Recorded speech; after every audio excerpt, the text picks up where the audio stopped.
Hello and welcome to another edition of Conservation Conversations with BirdLife South Africa. I'm your host, Melissa Howes-Whitecross, and joining me this evening is Johannesburg's latest recruit, Andrew de Block, who has finally made the big trek up to the City of Gold, or the Big Smoke, as some of us like to call it. I'd like to welcome all of our regular viewers tuning in through Zoom and Facebook Live, as well as any new viewers joining us for the first time on Conservation Conversations. As always, you can communicate with us through the Zoom chat room and ask your questions to the speakers throughout the webinar using the Q&A box or the comment feeds. Our speaker will answer these at the end of the webinar, so feel free to pop them in as he goes. Yeah, Melissa, I'm not sure if it's two for the price of one or just double trouble with the two of us coming on together, but we're all active on our social media feeds, and you can also let us know that you're tuned in by using the hashtag Conservation Conversations across your different platforms. Also, if you've missed out on any of our previous webinars, you can catch up with those recordings on the BirdLife South Africa YouTube channel or listen via our new podcast available on all major streaming services. Now, a big thank you to those of you who have continued to support the production of these webinars by donating through the Quicket Donations platform.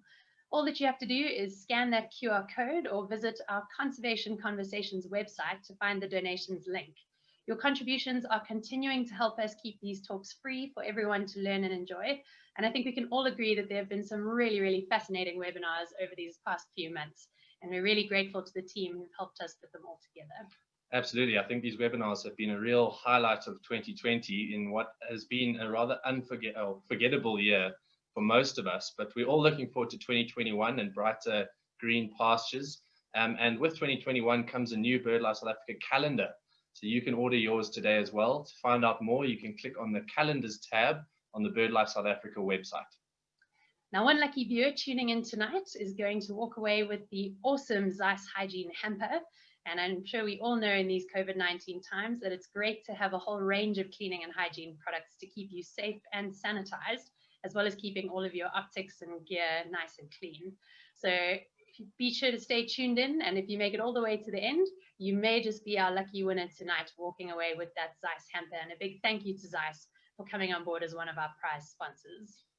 And then talking of winners, October promises the winner of the Jacana Media Competition an exciting opportunity to win these incredible bird-themed titles.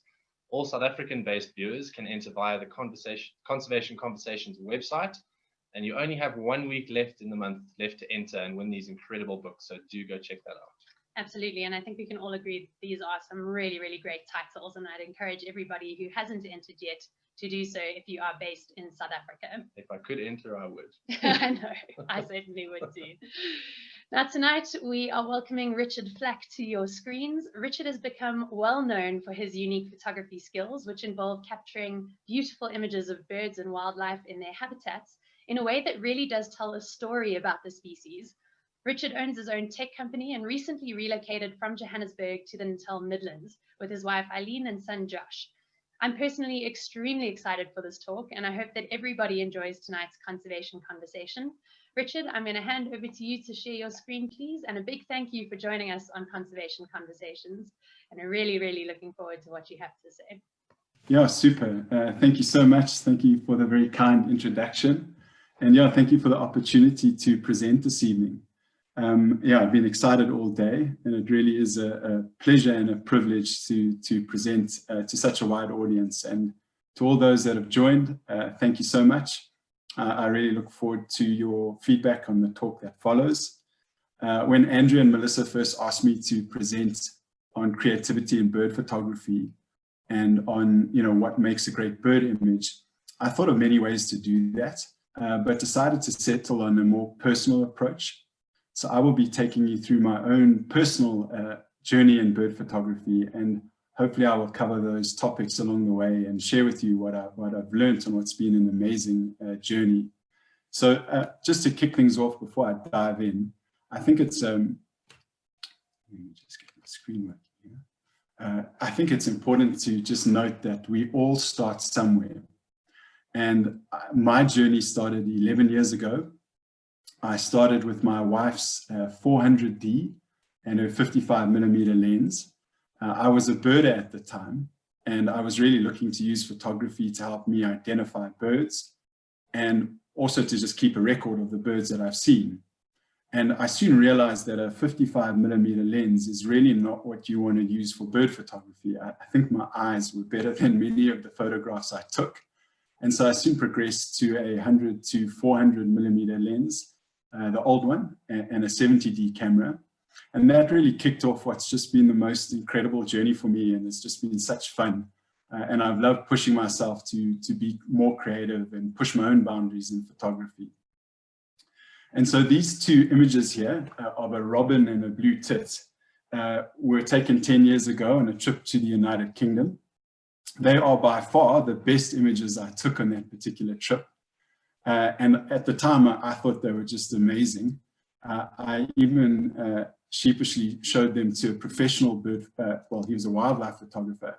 And I must say he was incredibly kind, but I could see he had major reservations about my talents. And so I think that's just an encouragement to everyone that we all start with humble beginnings. And, you know, I think if you put in the time and you persevere, you can start taking better and better images. And so this was really my start. And I must say, I do blush at my inexperience when I started out. And I'm really just glad that I persevered and carried on just pushing myself to be better. And so when I was doing this talk, I thought I should probably mention the things that I would do differently. You know, if hindsight is perfect sight, I definitely would have changed some of the things that I did. And I think firstly, I probably, just because I was a birder and I was so excited about being in the field and being in nature, I didn't spend a whole lot of time thinking about the technical aspects of my camera. And when I look back, I think it would have really made a big difference to do a crash course on those technical aspects, because it was only once I started to master those that I was really able to focus on composition and creativity. And so I really would encourage you, don't do what I did. I think I messed up so many great opportunities by just not understanding exposure, not understanding how to use ISO, metering modes, you name it, I did it. And so I think that's a great starting point if you want to push yourself, is just understand what your camera can do. I think the second thing is just I would have spent much more time getting eye level with birds. I think in the beginning, I have way too many pictures where I'm looking either up or down at a bird. And I think that takes away from the composition and the beauty of the picture. I would have also spent a lot more time focusing on backgrounds. I feel now that the background is almost as important, if not more important, than the actual bird in my photographs. And so I would have definitely spent more time moving around to get those backgrounds that I think most bird photographers are after. And then finally, I would have given birds more space. I think when I started out, it was really all about close-up portraits, getting sharp images, and I didn't leave much space for the birds behind them, in front of them, and above them. And I think that I've learned that space has a lot to do with taking decent photographs. My early days, I kind of refer to them as my bum, blur, and branch years, because I think my photographs was largely dominated by those three things: lots of blurry birds, lots of birds' bums, and lots of branches in my backgrounds. And I think if I had followed these four things a little more closely, I would have done a lot better earlier on. So I encourage you just to think of those if you are starting out. Fortunately, I would do some things again. I very early on joined a critique forum, and that's really where you get semi-professional, professional photographers that critique your photographs. And I get quite a few people asking me to critique their photographs, and I think it's much better actually going to a forum. They're wonderful. They encourage you on the things that you've done well, and they also then just critique you in areas from post-processing to the composition of your image, to the sharpness of your image. And I found that really honed my eye for detail and really helped me be self-critical of my own images. And so I would really encourage you to do that. Secondly, I think what's really helped me along the way is just being inspired by others. I have looked over countless images of different bird photographers, of wildlife photographers. I've even started to follow street photographers and landscape photographers. And I think it's so good to get inspiration from others. And that's definitely helped me just understand what I love about certain images and what I don't love. And I think that's really helped. And so in that light, I thought I would just give you an example of someone who has, let me just move. It's hard to know where to put this, but let me put it down here. I am, just one of the people who I've been inspired by in my bird photography. And when I was starting out, it was by a man by the name of Alan Murphy. Alan is one of North America's top bird photographers. And as you can see by his images, he's known for his amazing portraits and his incredible flight photography. And when I was at the beginning of my journey, I was really pushed by him to look for quality in my images and look for different ways to achieve that quality. And that was just incredibly helpful. And I'm really thankful for him for just all the guidance and the tips he gave me through sharing on his social media and various other places. I don't spend that much time anymore focusing on portraits.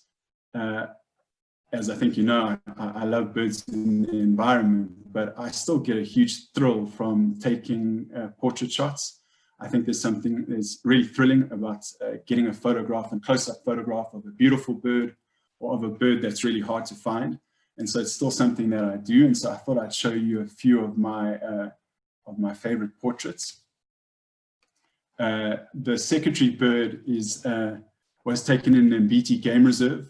I've always been looking to take a photograph of a secretary bird that shows off its amazing quill feathers. And so the wind was blowing this day, and it created this quite awesome circular formation around the secretary bird, which I really liked. The bird next to that is an arena trogon. I think it's one of the most popular birds to photograph. And if you look really closely, there's a little ant walking towards him. And this is definitely one of my favorite portraits of an arena trogon. I was really lucky to get this photograph in Cotade 11, Mozambique. I heard this very weird, almost, it sounded like a distressed owl. I didn't really know what to make of it. And it was coming from one of the tents. And I took my camera gear and went to investigate. And I was searching all around for this weird noise, and suddenly looked up, and this amazing trogon was just sitting on a branch right in front of me. And I literally took so many photographs of it that my arms got tired, and I eventually had to walk away. And I think I might be the first wildlife photographer that's ever walked away from a full frame photograph of an arena trogon, but it's definitely one of my favorite portraits. And then probably the most special portrait for me is that you can see on the far right of an African pitter. That was also taken in the same place in Cotade 11 with John Robinson from Robinson Birding. I was very fortunate to write an article for Skyways on the search for what I call the holy grail of African birding. And that this particular image will always have a special place in my heart for those reasons.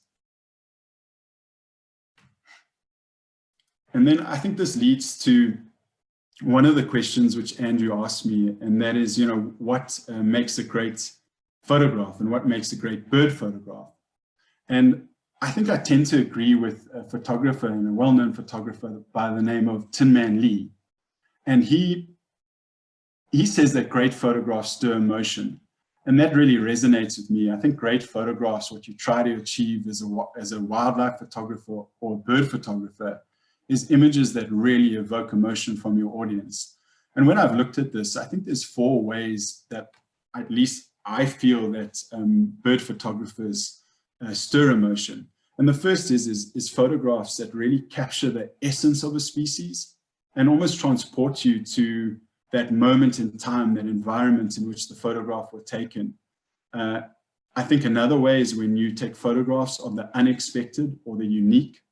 And a great example of that was the winner of Wildlife Photographer of the Year 2019. And if you've seen that photograph, it's of this Tibetan fox almost attacking this marmot, and the marmot jumps up in surprise and almost has this human qualities to it. And I think that's just another way of how you capture the unexpected, and that stirs emotion in your audience. I think the third way that you can do this is through revealing really intimate moments or unseen moments that really give you a window into that bird's world. And then I think finally, there's just some images just for their pure beauty and the beauty of the bird they also evoke emotion in those that are looking at them. And so this image of a crested guinea fowl taken in Sicily Nature Reserve is one image that, at least for me, stirs my emotion. And I think it's because of the intimate nature of the image. I'm so close to this bird. I think it's the reflection in the water. It's a small droplet moving out.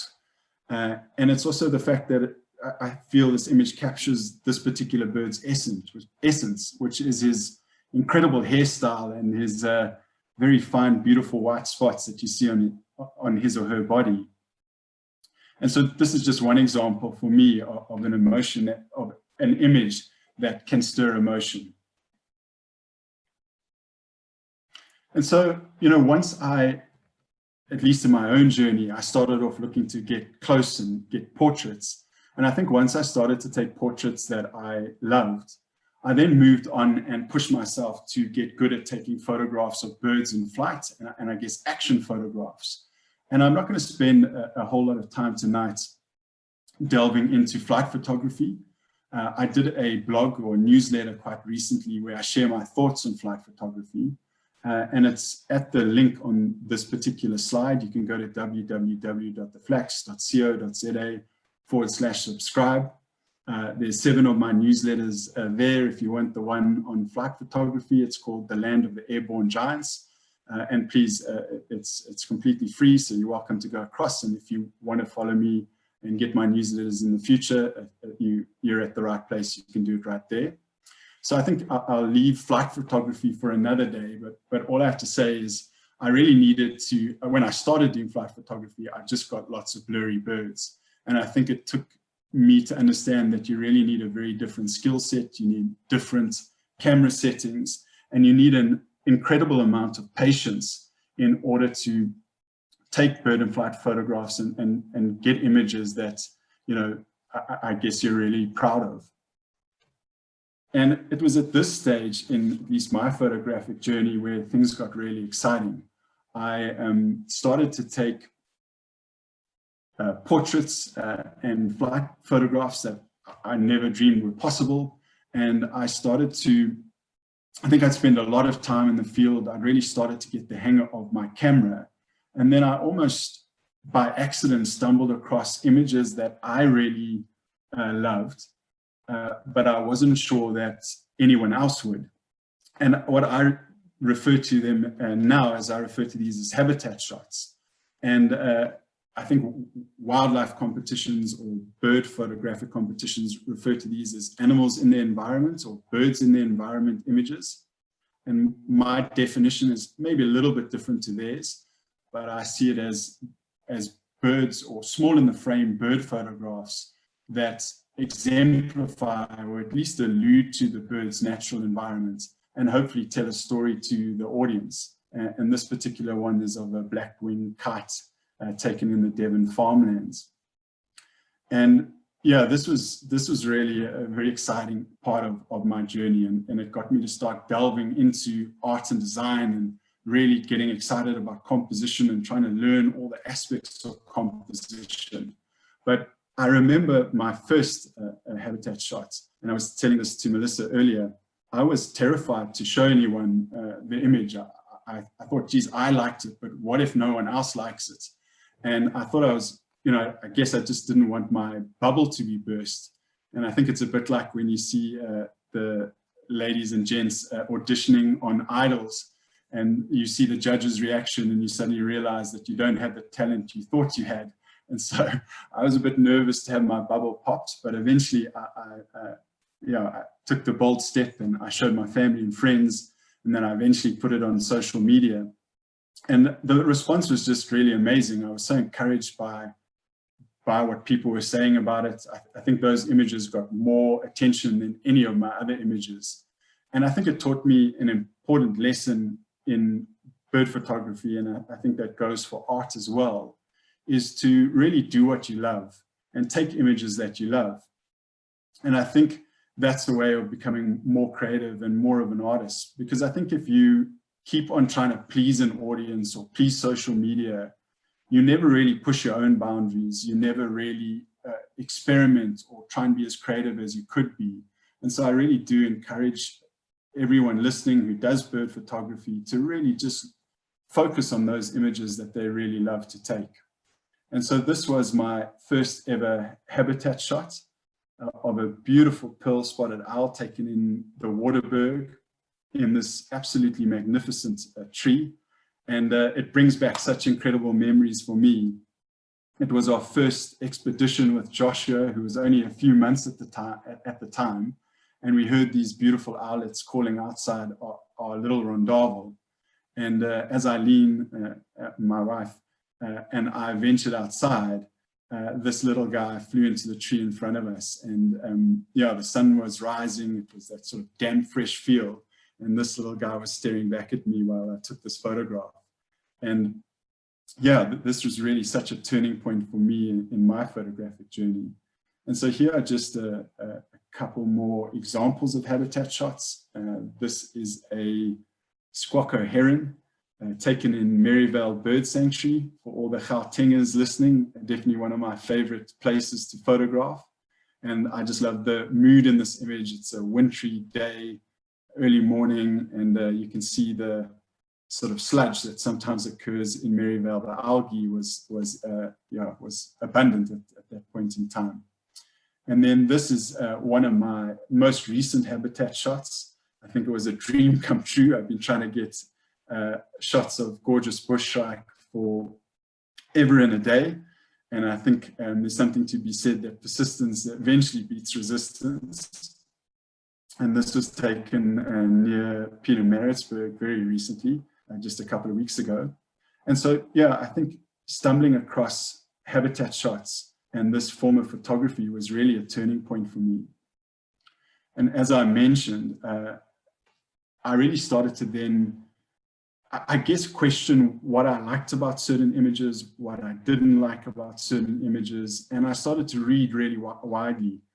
I started to investigate the concepts behind design. I started to really delve into composition.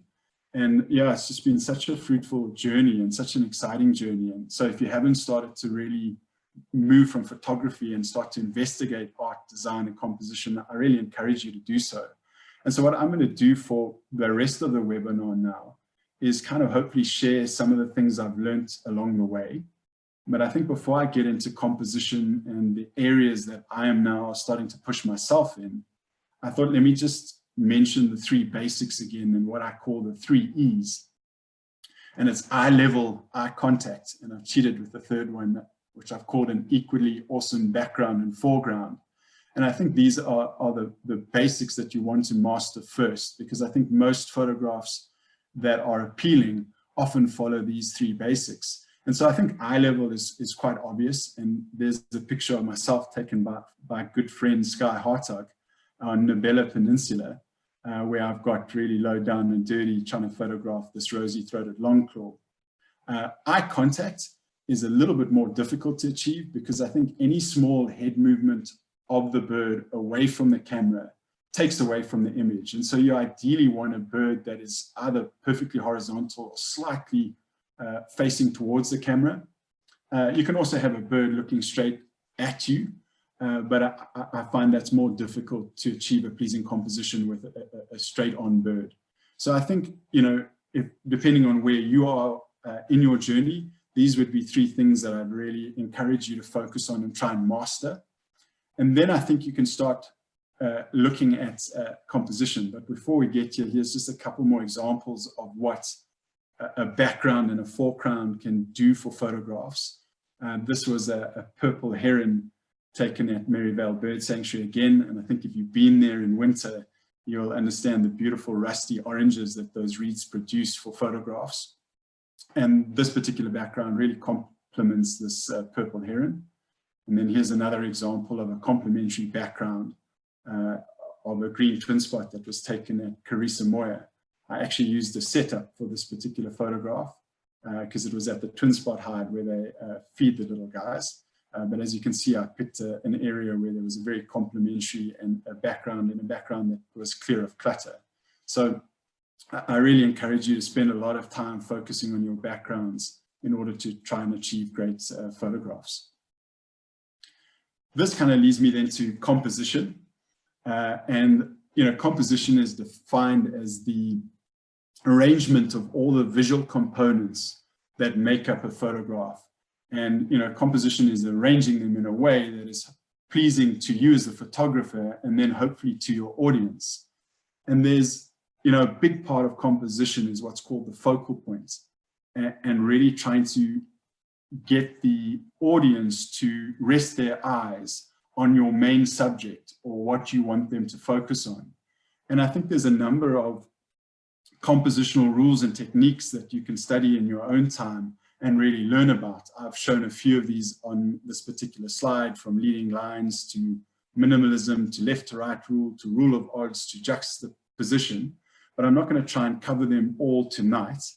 I think I'm just going to pick out some of the ones that I use quite regularly and hopefully demonstrate them through some photographs. Now, Andrew, I really did listen to you when Andrew asked me to do this presentation. He said, Rich, please stay away from the technical side of things and really focus on lots of bird images. So I'm going to hopefully share and teach you a little bit about composition through using not only my images, but some of the photographers who inspired me on my journey. I spoke to them and got a few of them just to share their images with me so I can show you some of these rules and techniques. So first up is the rule of thirds. And the rule of thirds is about dividing, as the name suggests, your image into thirds, both vertically and horizontally, and then placing your bird on the intersection of those lines or on one of the lines. And this particular image really nails the rule of thirds. It's by Ben Hall. Ben has really been an inspiration to me. He takes the most incredible wide angle photographs, and he's not only used the rule of thirds here, he's also used a very slow shutter speed.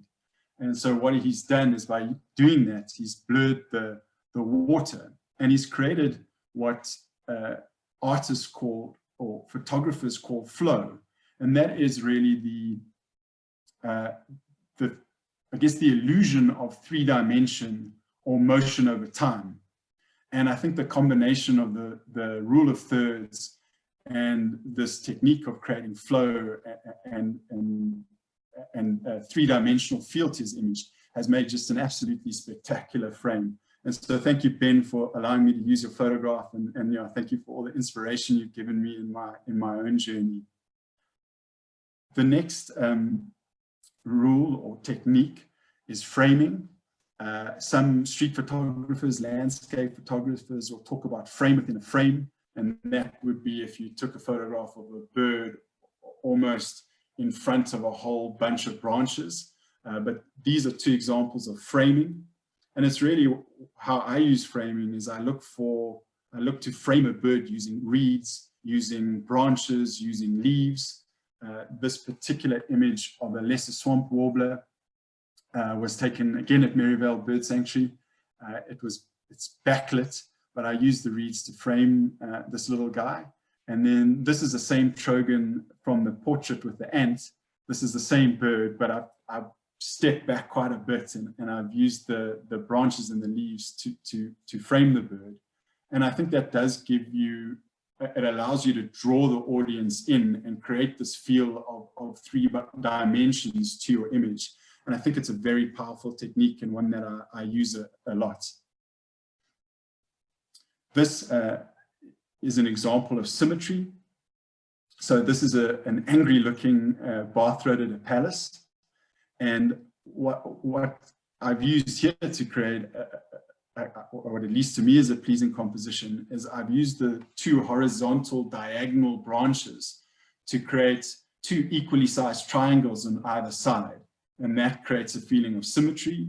I've also used the contrast between the white of the apellus and the beautiful autumn colors in the background to get him to stand out, and I've also used the diagonal branches to frame him. And so, yeah, hopefully that gives you a good example of how you can use symmetry in your images. Then another very popular technique, and one that I use a lot, is what's called leading lines. And that's really using a branch or horizon to direct the audience's eyes towards the subject matter that you want them to focus on. And this is quite an obvious one. I've used the acacia branch to lead you towards this familiar chat, which I took in the Waterberg. Here are two other examples. The first one is of a lizard buzzard, and I was really chuffed to eventually get a lizard buzzard with lizard prey. And I took this in the Maryvale Conservancy, and this particular tree, its branches really help direct your eye as the audience towards this particular buzzard. And the same goes for this tawny flank prunier. This was taken in Umdoni Park on the south coast of KwaZulu-Natal. That's where my wife was born and bred. And as you can see, I've used the reeds there to direct your eye to the prunier. And then I think it's just a bonus that the little guy was carrying a beautiful nesting material. And so those are, again, two other examples that hopefully will encourage you to look for leading lines in your own work. And then finally, I thought I'd throw in a more advanced example of compositional techniques. And this is really thank you to Georgina Statler from Australia. She first introduced me to this concept. She's really lovely, and she really shares so much with people that follow you. So thank you, Georgina, and thank you for your inspiration along the way. And congratulations again on winning the portfolio for Bird Photographer of the Year. But yeah, this is what's called the Fibonacci Spiral, or the golden ratio. And the golden ratio is a really old design principle based on the ratio of 1 to 1.618. This is considered the perfect number, and it's rumored that the golden ratio was used in the Last Supper and in the Mona Lisa. So yeah, something quite a famous compositional guide. And it really, one way of using it in photography is what's called the Fibonacci Spiral. And using the Fibonacci Spiral creates a real sense of harmony and balance to your image. And so I've given you an example of what the Fibonacci Spiral looks like. That's at the bottom right of the slide. And I've given you an example of how I've tried to use the Fibonacci Spiral. I don't think you ever go out on a bird photography expedition and say, okay, today I'm going to smash the Fibonacci Spiral. I think because birds have wings and they tend to fly away, and that's quite a difficult task. But what I've noticed is the more time I look at compositional guides or look at different rules and look at images that have been used, that have used them, I get better at spotting patterns in nature where maybe one day I will actually nail a Fibonacci spiral. And so, yeah, this kind of brings me to the end of the compositional part of my presentation. But if anything, I hope it's just encouraged you to delve a little deeper into these areas of photography and, yeah, spend some time studying them and looking at images that have used them. And I found the more that I've done that, the luckier I've become in actually getting these compositions while I'm out in the field. So yeah, I hope that inspires you. Then this kind of leads me to where I am on my own photographic journey. And I think now that I've spent a lot of time in the field, I'm fairly comfortable with my camera. I've, spent lots of time taking portraits, habitat shots, flight photographs. I'm now looking for fresh perspectives, and I'm looking for unique images, and I'm trying to do things a little bit differently. And I'm not saying that's, kind of what I'm focusing on all the time. Sometimes, I will produce an image just using the pure basics, but I think I'm always looking to push my boundaries. And I think there's 4 main areas that I'm trying to do that at the moment. And that is perspective, different perspectives, using light in different ways, presenting the image in a different way, and then looking for really unusual patterns. And I think all of these have really encouraged me to step a little bit outside of my comfort zone. And so again, instead of just trying to describe what I mean, I'm going to show you images. And then I am going to, just give you, I guess, how I created these images. And in many cases, I've used some of my favorite photographers' images. So we're going to do pretty much the same thing that we did for composition. So this first image is where I've, I guess, changed the perspective. And I think changing the perspective means that I'm breaking the rule of eye contact. So I'm breaking one of my basics, and I'm breaking the rule of eye level. And I think it's trying to take beautiful images from above or below birds, or taking images that give you a different perspective of a bird. And so this was a photograph of the Verou's eagle, taken at, I think most people will recognize it, at Walter Sisulu. I saw the birds flying at the waterfall, and I decided to run up to the top. I wouldn't advise that if you're not very fit, because I definitely was out of breath by the time I got there. But I was lucky that the eagles were still flying around, and this particular bird flew below me, and I managed to capture this image. And I think it just gives you a different perspective of this beautiful bird in its incredible ravine environment.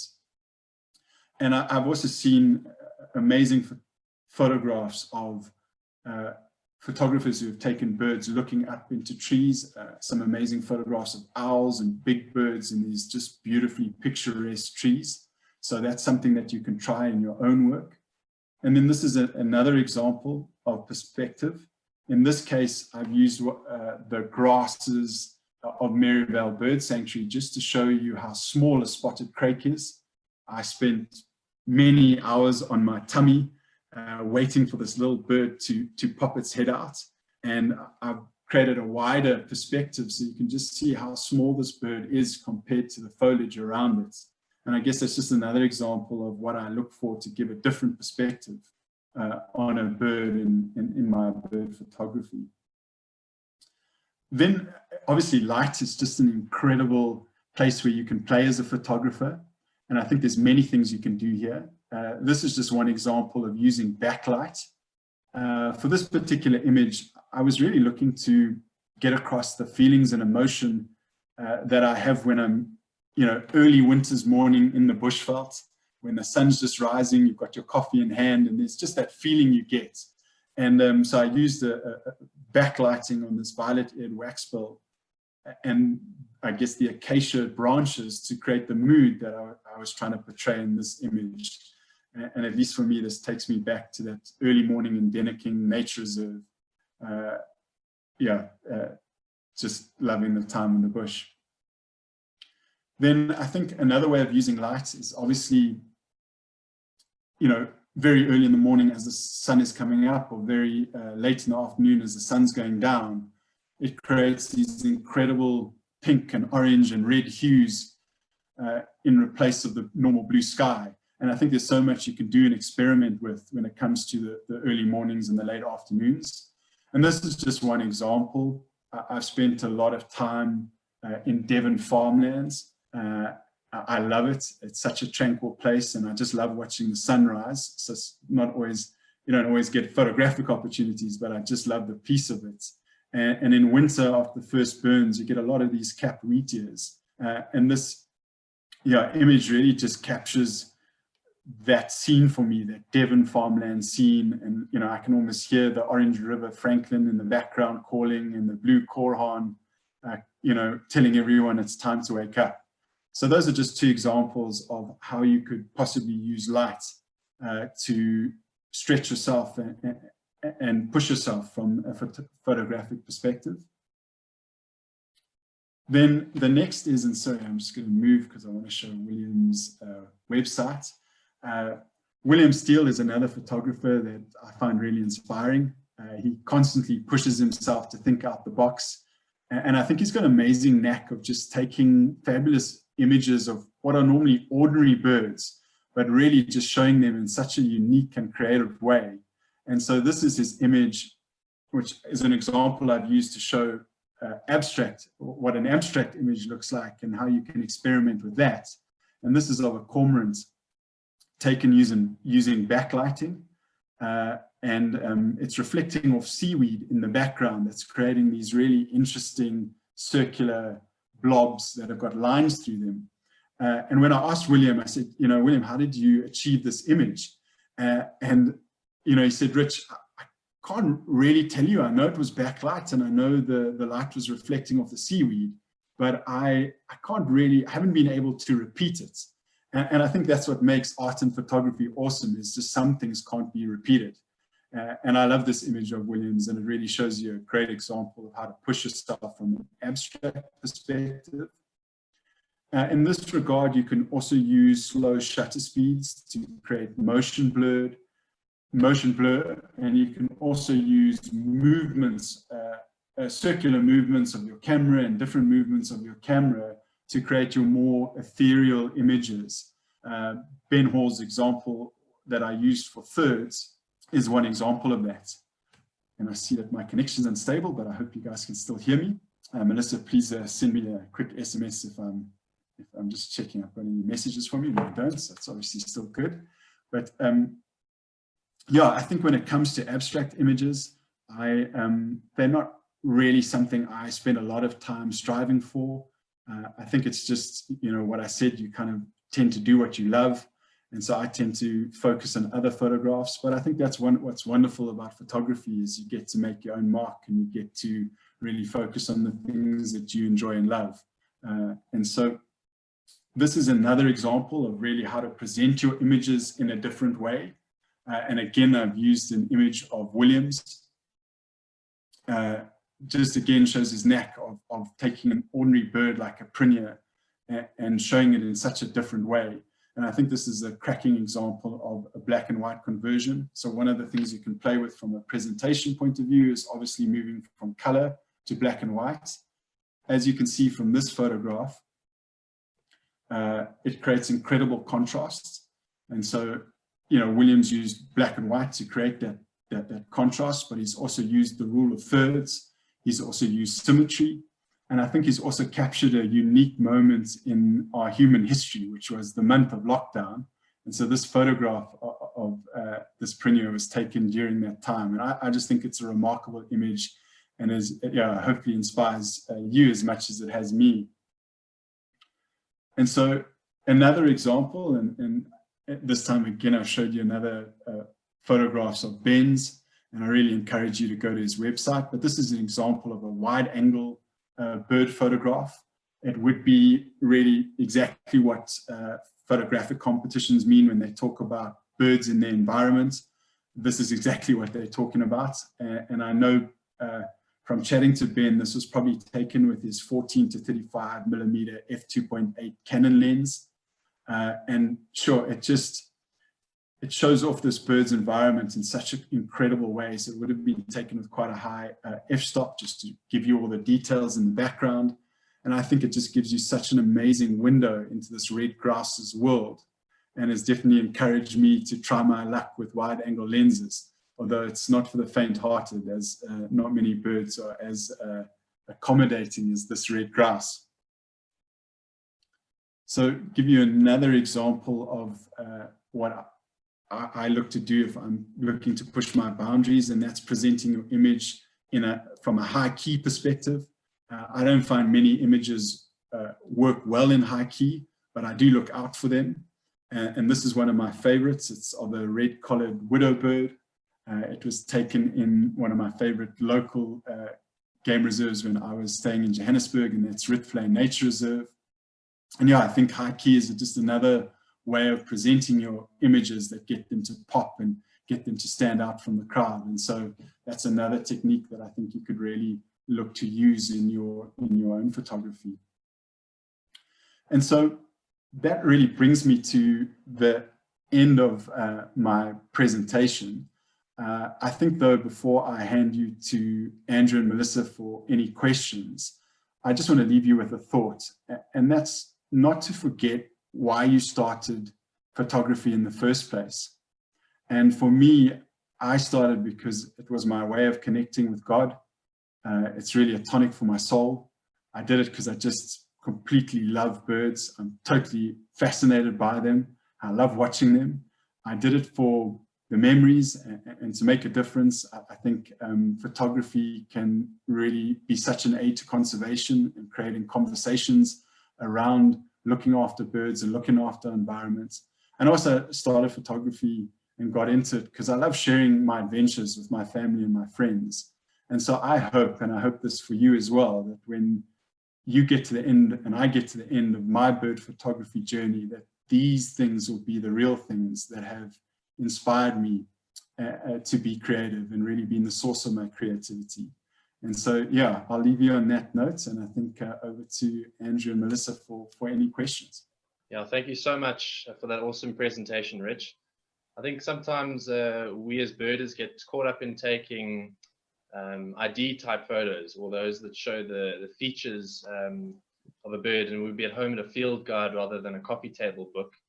And I've heard a skeptic once refer to habitat shots as photographs where you just don't have enough zoom. But I think you've firmly put that one to bed tonight. So thank you very much for that. Such a pleasure. A few comments from myself before we jump into those questions from the audience. I really think, number one, that you've missed a trick with your 3 E's of eye level, eye contact, and equally awesome background and foreground. I mean, surely that's begging for a BEE acronym, background, and then eye contact and eye level. And if you do adopt that in future, I think it's a little unfortunate and ironic that your rose eagle doesn't quite qualify for that BEE, but we'll leave that discussion for another day. So I see there are quite a few questions about the critique fora that you mentioned, but I'd also like to let everyone know that those that are still in their bums, branches, and blurs phase, like myself, there's also a Facebook group where those awful photographs are celebrated, called the Worst Bird Photographs Ever. So if you're feeling inadequate after this talk, go and get some sympathy there before moving forward. I also distinctly remember that article of yours on birding in the Cutadas in Mozambique in Skyways, and I read it before I really knew who you were, or definitely before we knew each other. And I was really blown away by not only the photographs, but also your writing. So I do encourage our viewers to go and subscribe to Richard's newsletter, as well as his various social media, especially his Facebook page, the Flack's Photography. So thank you to everyone tuning in on Zoom and on Facebook Live tonight for joining us. I think this has been a lovely edition of Conservation Conversations. So before we take questions, a reminder to everyone to please participate in the post-webinar survey, which will pop up when you exit the webinar. And next week, our final AV tourism themed webinar will be presented by my good friend, Trevor Hardaker, well known as Mr. Rarities in Southern Africa. It's great to have Trevor back on the webinar series. He featured on my talk at the beginning of the month to share with us the best birds in South Africa. So this was a rather difficult task that I challenged Trevor with, and I know he's engaged a lot of the South African birding public in a public poll. So if you did vote in that, make sure to tune in and see how your bird fared in the poll. Interesting webinar, and delve into what makes birds favorites. I think it's quite a difficult definition to master. So I think now we're going to jump into some questions, and I'm going to hand over to Melissa to run with that. Absolutely, yeah. And Rich, just from my side, your photography is absolutely incredible and inspiring. So thanks for sharing some of your journey with us and some of your techniques as well. I certainly learned a whole lot, and we'll definitely be dialing back that zoom a little bit and playing with some more of those wide angle shots. So thank you from my side. Before we get into some of the questions, just on a personal note, out of interest, what are you shooting with at the moment? Last week we had a nice bit of rivalry between our Canon and Nikon contingents in the webinar series, but it would be good to hear what you're currently using to get these amazing shots. Sure, I think that's going to be a long contest. I think they keep on leapfrogging each other, but yeah, I think as I said, I started with my beautiful wife's 400D and 55mm lens, and I've stayed with Canon. I have seen people jump over to the dark side, and I think that will happen back and forth, but I think I've just decided I love Canon. I love the user experience, and so I've stuck with it. And so I currently, I've got a 5D Mark IV, and I'm experimenting with their new mirrorless R5 camera. I decided to stick it out, and I was backing Canon to come up with a mirrorless that would compete with the Sonys and the like. And I'm glad I didn't sell my lens, as I think that camera it's quite impressive, especially for flight photography. It's just amazing how that animal eye identification just locks you onto birds in flight. So I think it's changed the game there a bit. And I think 45 megapixels for portraits is quite special as well. But I must say, I think just because I'm so used to my 5D, it's still my go-to for kind of the shots I love, which is your birds and environment shots. I don't know what it is. Maybe I've just used it for so long that it's kind of just part of me. So I'm battling to give that up, but I am using the R5 quite a bit as well. Brilliant. Yeah, we had some mention of the mirrorless cameras last week with Albert. He's not quite convinced yet, but it's good to hear that they're getting a bit of use on your side. Yeah, And, yeah. I think they're the future, Melissa. So, you know, it's funny. I asked one of the guys that I really rate from a flight photography perspective, you know, what was his views on mirrorless? And he said, no, it's not there yet. And nice, he's using the mirrorless and he's loving it. So, you know, I think you need to keep up with technology and you need to be open-minded in these things. And so, you know, that's why I kind of jumped into just trialing it and see what is it good for, what is it not good for. And I think that's really for me, you know, same with bird photography, is just to keep open-minded and experiment, because that keeps you, I guess, pushing your boundaries, you know. I totally agree with you, Rich. And I think, yeah, I'm super excited to watch this mirrorless space and see where it goes. Some really, really exciting technological developments underway. Yeah, for sure. Yeah, sure. Yeah, we've got a question here from Peter asking, you mentioned the critique forums that you used and found quite valuable. Are there any in particular that you'd recommend people sort of kick off with if they are looking to get their photos critiqued, please? I used one called birdphotographers.net. I'll be honest, I haven't researched much beyond that. I think Outdoor Photo have one, if I remember correctly. But I guess it's just to Google and ask others what are they using. I think as long as you've got, you know, a mixture between experienced and inexperienced people on that forum, you know, that's where the real value lies. But yeah, that's the one I use, birdphotographer.net. And they're lovely people there. Some people like Gail Bison that I still am in touch with, and she laughs at just how bad my images were when I first started on the critique forum. So it's always encouraging to have someone that kind of reminds you like how you've grown. So yeah, a very cool thing to do.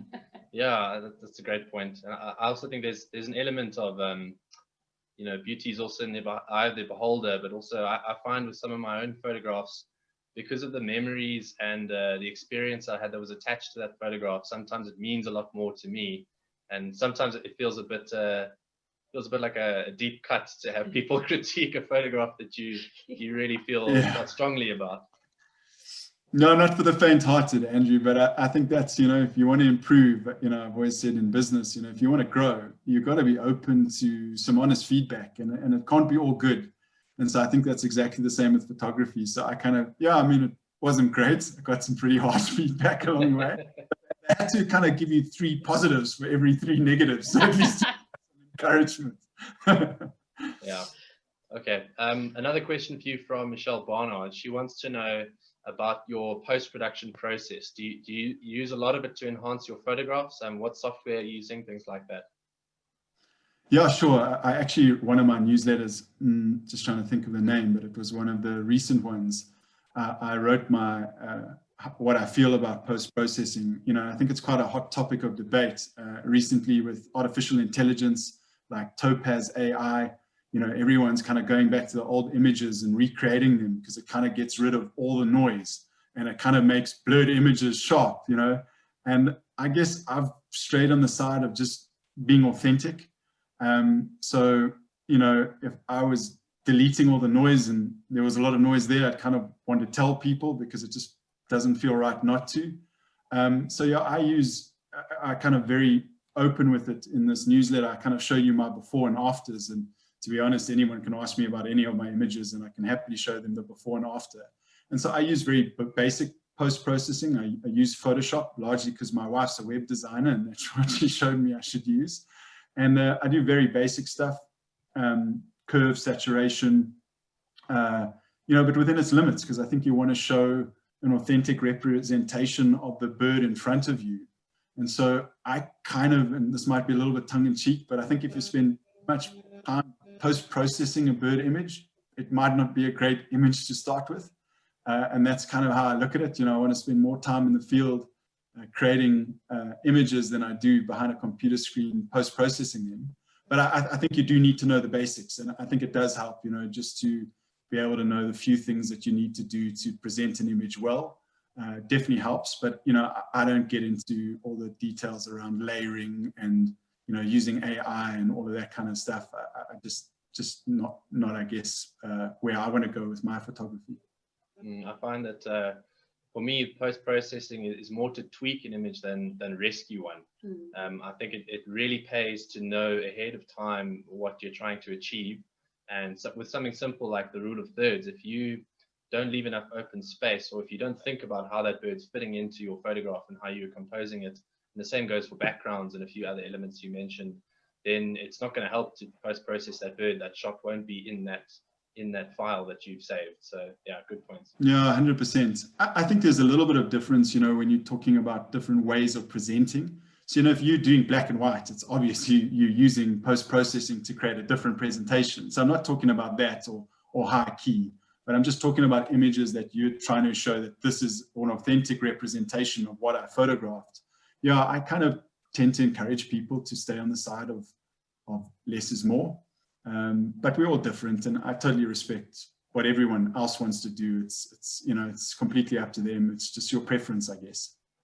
Absolutely. And Rich, I'm glad you mentioned high key, because Ted's asked if you could just unpack that a little bit more for us and explain a bit more about the technicalities of what high key actually is and how one goes about doing that. Yeah, I sometimes don't know if I know the answer to that question, but I think it's increasing the contrast of the bird and then really lightening the rest of the picture. So I find that only really works when you've got very pale backgrounds. So, in that particular image, it takes me about 3 minutes to edit, but I really just use levels to change the background of slightly blue to that like very stark white. And then you really increase the contrast of the blacks and the colors to get that bird to pop. And that's really what I understand. I think there's a much more scientific definition of high key, but at least when I do that to my images, people say that that's high key. And so that's pretty much all I can say about it. But I think it is this high contrast, and it's really upping your whites, and it's upping your colors and your blacks to really get that bird to pop. And I think it's an amazing way to present some photographs. But as I say, they're few and far between that I think really work for that type of presentation. Yeah, absolutely. And I see there's a couple of people asking how you achieve that sort of white out background in those high key photographs. Is that really also just kind of really upping those highlights against quite a bright sky? So I mean, sometimes you get that just by taking the photograph in cloudy condition and upping your exposure in camera. So, you can achieve high key in camera. That widow bird had a slightly blue tinge, so I just used levels in Photoshop. It's just a technique. I can't really know how to explain it, but it's just a simple technique to change it from, to change the levels. And so that just moved it from, slightly blue tinge to that just completely stark white. But as I say, you can do that in post-processing, but you kind of have to get close to it in camera to get the effect that you want. Okay, and there's a slightly different question here from Paul, but I think it's a useful one. When you're going out, you're obviously carrying a lot of gear with you. Do you take any specific security measures when you're out bird photographing? No, I guess no, I don't. I don't really go to places where there's a history of crime or theft. I definitely don't leave my stuff ever in the car, because my insurance tells me that if it gets stolen out of my car, they won't pay for it. So I think I'm just cautious. I mean, I grew up in Johannesburg, so I think I'm pretty streetwise, and I don't go to areas that are dangerous. I'm much more comfortable if I'm in a reserve that's fenced, or if I'm in an area that I know, is safe. So I tend to not go to areas that aren't safe, that aren't fenced, or that I don't know pretty well. And, since moving to the Midlands, I've really asked guys here like Adam, Riley, and just people I know, like, where do you go and where's safe? And so, I've never really had to take precautions by following that approach. I wouldn't go to some of the areas in Pietermaritzburg based on what guys have told me, and I just don't go. I think that's just a recipe for disaster. So, I think that's my technique, is rather go to places where you can feel comfortable and just, I go there to be peaceful. And as I said, it's like a tonic for my soul. So I don't really like having the idea that someone can come and rob me.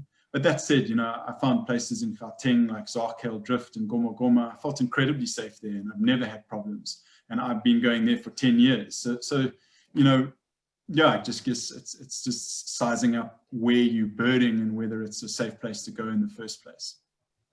Absolutely. And I suppose safety also comes in not being driven over when you're lying on your belly in a mud track photographing rails. How many times did you have to get up and move for passing cars to get that spotted crake in your African rail, Rich? Yeah, I mean, fortunately, I try and pick times where other people aren't necessarily going to be there and areas where it's quiet. But yeah, I've definitely had a lot of shots not go my way because other people have wanted to drive by. But, you know, I was in winter sometimes I'll pop out before work and, you know, go to Maryvale Bird Sanctuary. And so if you go on a weekday and you just spend a couple of hours in that sort of, you know, 5:30 in summer or you know, an hour and a half in winter, I can get back and start my workday and sort of have the place to my own. So, yeah, I mean, you do need to be, you know, you kind of need to plan ahead if you're particularly going for those kind of shots, especially rails and crakes. It's a lot of patience and you can't have people driving around, so you kind of need to be a little bit more planned in how you go about it. Absolutely. And we've got a question from Al on Facebook asking, what's the longest time that you sort of sat to try and get a perfect shot? Shucks. I don't really know, to be honest. I mean, hours for sure. I think I just love it, Melissa. Like, you know, for me, to be honest, if I didn't have a camera, I'd be sitting there anyway. And I think cameras just, you know, become an extension of my love for nature. And so, yeah, the time passes without me noticing, to be honest. So I've definitely, you know, had very stiff legs and a very sore torso from some of the positions I've put myself in. But yeah, I imagine, yeah, a good 4 or 5 hours, if not longer. I mean, hard birding, you're kind of there the whole day, but you know, if it's lying on my tummy for crakes and rails, yeah, geez, that good 3, 4, 5 hours sometimes. Yeah, a lot of patience. Yeah, you gotta love it because you're not going to stay there that long if you don't. So there's a question here from Michael Wright, who is based not too far away from you, actually down in KZN. He says that he's been an admirer of your photography for many years, and he's always blown away by your foregrounds and backgrounds and the blurry, hazy, and creamy effect, as he calls it. He wants to know kind of how do you achieve that? Is that just with the lower f-stop? Is that a natural bokeh? Do you use a soft focus or post-processing? Some tips about how to achieve that. Yeah, awesome. Thanks, Michael. Thanks for the awesome question, and hopefully we'll bump into each other at some point. But yeah, I think I have probably done a lot more than most on low f-stop. You know, one of the cameras I used for a long time was a 400 f2.8, and now I have a 600 f4. So that really does enables you to blur the background and the foreground in an incredible way. So I'm really fortunate to have had those lenses. So I think there's a lot to that. And then I think it's also just like I say, you've really got to maneuver yourself around and position yourself where you have some foreground that's going to blur and a background that's pleasing that's also going to blur. So I think there's a little bit of technique in knowing what foreground's going to do to your image to create that almost fuzzy or washed out feel. Yeah, so it's not post-processing at all. I would admit when I started bird photography, I used to use lens blur to try and get my blur, but that was, yeah, I normally made the photograph worse because it was so obvious, and I blushed because I used to do that. And no, it's largely just it's having the fortunate to have a lens that has a really low f-stop and just knowing how to use foregrounds to create that look and feel. That's awesome, Rich. And I see we've got a question here on Facebook, possibly from someone you mentioned in your talk, William Steele, asking when you're going to start awesome. Releasing your coffee table book. And I certainly think your images warrant one. William, thanks so much for letting me use my images. And as I said in my talk, you really are such an inspiration to many just with how you push your own boundaries. But yeah, thanks for those incredibly kind words. I have no idea. I think for me, you know, one of the things I was going to say, but I think in these kind of talks, you get a little bit nervous and you sometimes forget to mention some of the stuff you were planning to. But I think it takes, you know, there was a book that said it takes 10,000 hours for you to master an art or a sport. And I think I've got thousands of hours to go before I get anywhere near mastery. And so I do feel like I'm still very much at the beginning of my photographic journey, and I probably wanted to develop, and I probably want to push myself more from a creativity perspective before I start thinking of books. I definitely don't want to do a vanity book. I want to do something that, you know, is more that people really want, and I think I've got a long way to go before, you know, that becomes something. But yeah, it's very kind. And I agree with you that the more you practice, the luckier you get. What you said earlier, Rich. It's amazing how much luckier one gets the longer you sit behind your lens. Well, I certainly can't wait for the book to be in the shop for the birds at Isdale House. Yes. No, thanks, guys. It's really fun. Rich, there's a couple of questions which I'm going to take the liberty to mold together.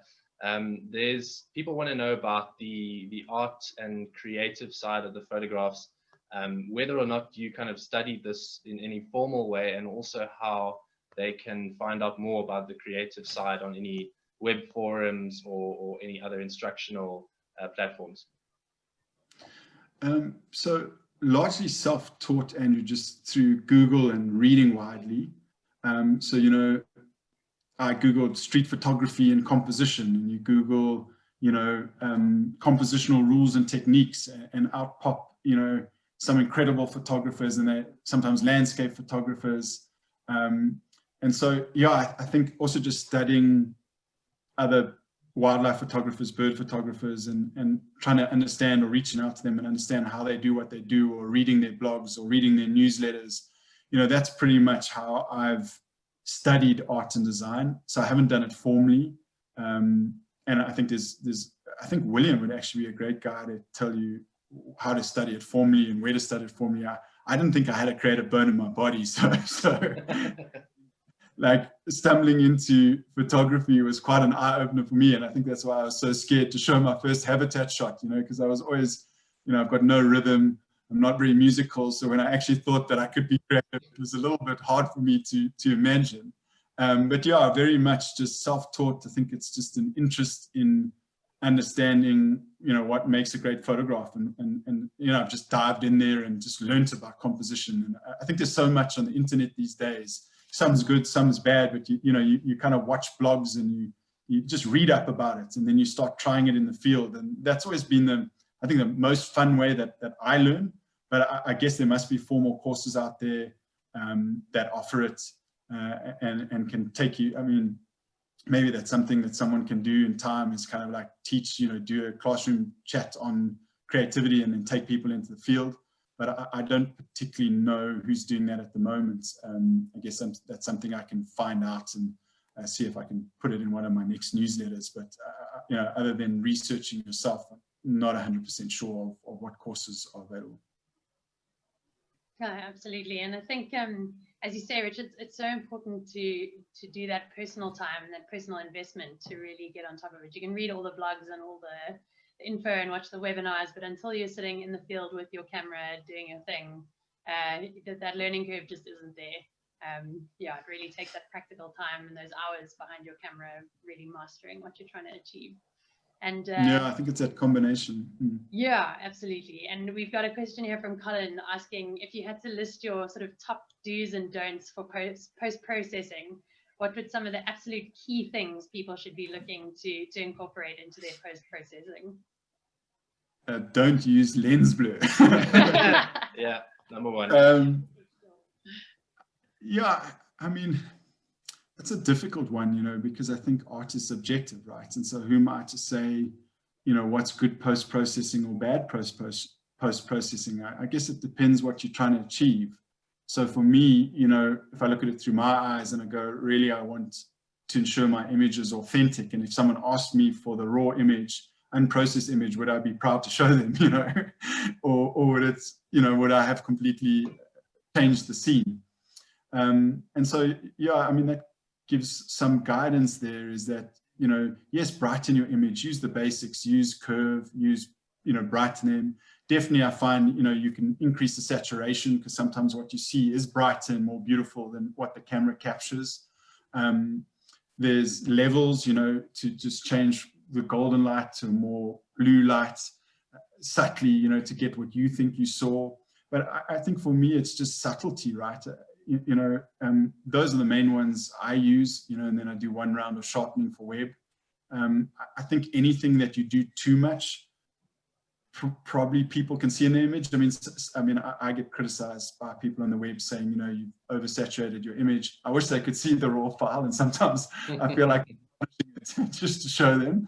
But I think it's just not too much, and keep to the basics, and rather focus on your technique and time in the field, then, because you'll get good images.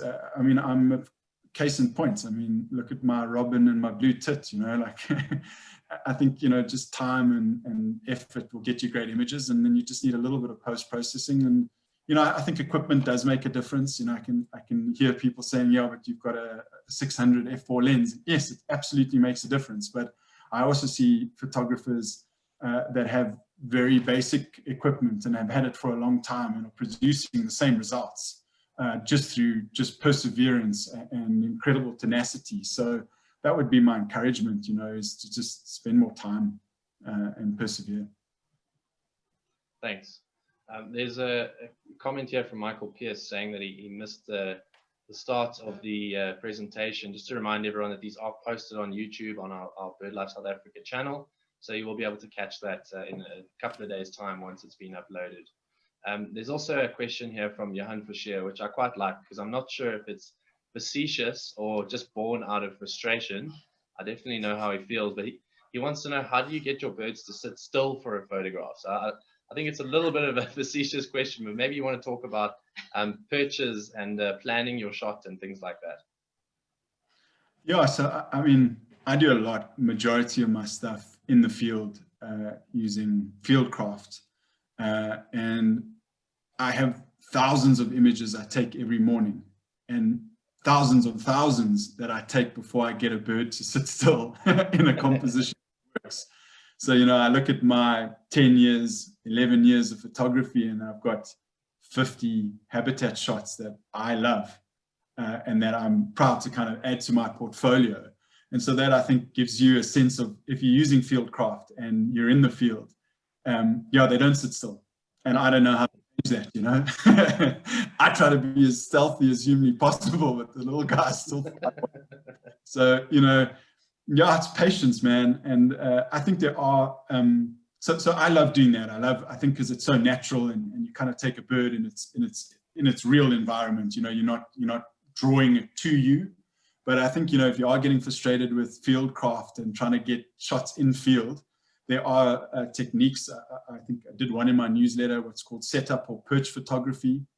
Alan Murphy is actually an incredible guy to follow. He's got amazing tutorials on perch and setup photography. He uses feeding stations, he uses drip trays. There's awesome information if you want to draw birds to you and get them to sit still. And that's really using predefined branches. That little green twin spot, I went and found that petite little forest branch, and I put it above the feeder at Karisamoya, because I didn't really want to photograph the bird on the feeder. And that's just an example, as I knew the birds would be there every morning. I watched their behavior. I knew what side the little guy was coming from. And so I put my branch in a specific place where I thought it would land. And so, that's one way is, the bird is coming towards you. It's coming there every morning. It's going to land. It's going to look around. And that really allows you to get the bird to sit still. And it just depends what you love. I think those images are amazing. I think they do, I guess they might not be to some people as authentic as you'd like, because you kind of are picking a perch and it is picture perfect. But it's beautiful. And that's what Alan's made his name on, is doing these incredible setups. And his work is published worldwide, and he's famous for it. So that would be one way, if you're just getting frustrated, is I think hides and setup photography is something to investigate, and that will definitely up your takeaway rate significantly. Any morning doing setup photography, you're going to get some amazing portraits if you do it right. And I think I did that for African BirdLife. I wrote about using setups in the Kalahari. There's some great ways to attract birds, through different means. Absolutely, and I think you make such a good point about sort of having that patience and allowing the birds to come into an area where you know they're going to be. If you're sort of chasing down a bird with your camera, we are the ultimate predators as humans, and birds pick up on that. And it's amazing if you just sit still and wait and kind of let the birds acclimatize to you being there, how curious and inquisitive they really can get. So yeah, it's definitely something I think you've highlighted really nicely there, Rich, letting the birds come to you. No, great. White-starred robins are definitely the curious type that will come to you if you ever see them. Fantastic. Desire to check you out. Definitely. I've seen some good Cape Rock jumper stories too, where they come and check you out if you sit still. It's brilliant. And we've got a question or a few questions here, speaking of setting things up and using natural versus kind of placed things. Marco wants to know, how much flash do you use versus natural light? What is your sort of trade-off when it comes to creating or taking advantage of lighting conditions? This is a long-held debate with myself and some of my photographer friends. I'm not a big flash guy. I love natural light. I love also shade, and I think contrast on a bird. So I've stopped getting obsessed about having, you know, this perfectly lit bird. And I think it's also just along the lines of just, yeah, I guess having an authentic image. I'm not saying that flash doesn't make it authentic, it's just different. And so I probably shy away from flash, but like the coronavirus, to be honest. But I do find some examples of where it can be used effectively. I think for, you know, the one time, and I say the one time because it's really is like 1 or 2 times I use it, is when you're doing a setup and the birds are in shade. You know, I use a very small amount of flash to just improve the light quality, which still you almost can't notice. If you can see I flashed a bird, then I've used too much flash. And yeah, I guess, you know, I did it with the African pitter. You know, I got to take photographs of this incredible bird. And to experiment, I took both with flash, and you know, you can, if you're using flash, you'll get one flash and then your camera eventually takes a normal photo anyway. But, you know, I looked at those 2 photographs and I personally just prefer the unflashed version. And that's just probably who I am. So 99% of my photos have no flash whatsoever. And every now and then, you know, if it's in shade or I just need that extra bit of light, I'll use it. But again, I mean, that's just your taste. You know, a lot of guys love flash. It's kind of like, you know, you get the catwalk model effect and, you know, the bird glows and you see every feather detail. It's just not really my preference. So yeah, I go for, and I think, you know, if I have to choose, I can't really choose flash or normal because it's normally the first shot that's the sharp shot. So hence I stick with just the normal and not do both. But yeah, as I say, those are total preferences. That those are just mine. Yeah, there's also the factor that if you do use flash first up, you might scare the bird away, and then you lose your opportunity to play around with composition and that kind of thing. So there's definitely trade-offs to be had. There's a question, kind of 2-parted, from Eileen here. First up, do you sell any of your photographs as prints? And then also, how do you kind of prevent yourself being a victim of plagiarism? I know with social media, especially Facebook, images are readily available and copyable. How do you kind of combat that? So to the first question, it sounds like that's my wife, like for a punt. But no, I'm teasing. But yeah, I do sell fine art prints on my website. There's a little button there called prints. So I've got signature edition prints, which are limited edition, limited to 100. And then, you know, I sell some stock photography on that same site. Yeah, I just pick the images that I love and, you know, that I kind of want to put my name to. I guess those are my signature prints. And then to answer the other question, yeah, I don't really know, Andrew, how to protect yourself. You know, I guess I'm really obsessed about that. If someone wants to try and plagiarize my work, what do they say? Imitation is the best flattery. But yeah, I think they get found out. You know, it's quite a small, you know, close-knit network. And so if you steal, I saw someone recently try to do that with one of Wim van der Heever's work, and that didn't go very well for them. So, you know, I think you get found out, and, you know, it's really bad for your reputation and your name. So I kind of just look to the community to protect my work. And if someone gets away with it, it just is what it is. I've got better things to do than worry about that, to be honest. And I don't think you're going to stop it. You know, it's so readily available. If someone wants to do it and that's their thing, we'll go for it. I don't know how to stop them. Thanks, Rich. Yeah, moving away from the politics of photography and back to the technical stuff. Yeah, geez, those are some tough questions. Was I diplomatic enough? No, that was perfect. Well done. We're going to go back to Natasha's question, and she wants to know, do you ever use the middle of the day to take photos, or do you tend to stick to those sort of golden hours in the morning and the afternoon? Yes, I think obviously, like for any photographer, your favorite times, especially, you know, with what I said about pushing the boundaries, you know, you want to experiment with lights, and, you know, for backlit shots, you've only got like, you know, under an hour to kind of really get something special there. And, you know, the same for late in the afternoon, definitely my favorite times at golden lights and to experiment with lights. I love it. But yeah, I do shoot in the afternoon. I can find a shady patch and get some birds to wander in there. You can definitely create wonderful images in the middle of the day. And, you know, actually that's when I was in Limpopo party with Anton Kruger, who kindly invited me there. We were lying down together under a game vehicle, and we put up this we created this mini waterhole by a small bush where there were lots of birds that were visiting the waterhole, but obviously chose our little guy because it was safer. And we spent, you know, most of our lunch times under that vehicle, capturing amazing shots of violet-eared waxbills and black-faced waxbills and great sparrows. So yeah, I mean, the middle of the day, it just depends what you're trying to achieve. You can get some wonderful setup stuff going for yourself. And then I think, you know, high key images, you know, I look at Quibus Simon, I remember him saying he takes a lot of his images, you know, in the middle of the day. And I think you can create those high key images, you know, in that sort of really tough light time. So yeah, I do. That's awesome, Rich. And I think before we sort of wrap up tonight, top 3 places to photograph birds for you personally? Sure. Yeah, I should have given me that question beforehand, because I'm going to tell the answer and then I'm going to think, geez, that's not really where I think is the best places to photograph.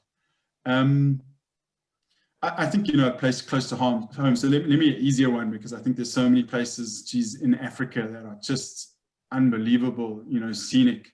You know, I think of a place we're going north of Nuki, hopefully this September, to visit some friends of ours, and just the most picturesque place, and I can't wait to go and photograph there. But if I talk about Gauteng, where I spent a lot of my time taking photographs, Maryvale Bird Sanctuary for me was just, yeah, it was an amazing place. And, you know, having photographed all except 2 of the crake species, and 1, the little crake, I don't think really counts, you know, it's just an amazing place. And if you're patient and you persevere, you've got all the ingredients, you know, amazing birds, amazing lights, and a safe environment. At least it was for me. I think Ritvlei Nature Reserve was, and I think these are also quite close to home, so they're accessible. But Ritvlei, you know, at the right weekends, quite busy, but, you know, if you can pop off for a few hours on a weekday, you really have the place to yourself. And, you know, I've taken some of my favorite photographs there, from, you know, orange-breasted waxbills to the widow birds in summer. It's just such a pleasure, and it's just so awesome to photograph there. Then I'm thinking a third I mean, those were 2 mainstays. Maybe further afield, you know, like a place like Giant's Castle, I've absolutely loved. I mean, you've got the vulture hide, but you've also got the amazing gardens. And, you know, probably the best place in the world to photograph ground woodpecker. They seem to be incredibly friendly there. So, you know, you've got all you want. You know, you've got some hard birding, and then you've got some cool just in the field birding. So that's also, you know, a favorite destination of mine. But yeah, there's just so many great places that I think you can choose from, depending on what you want. In South Africa and Africa, I think we're spoiled for choice. Absolutely.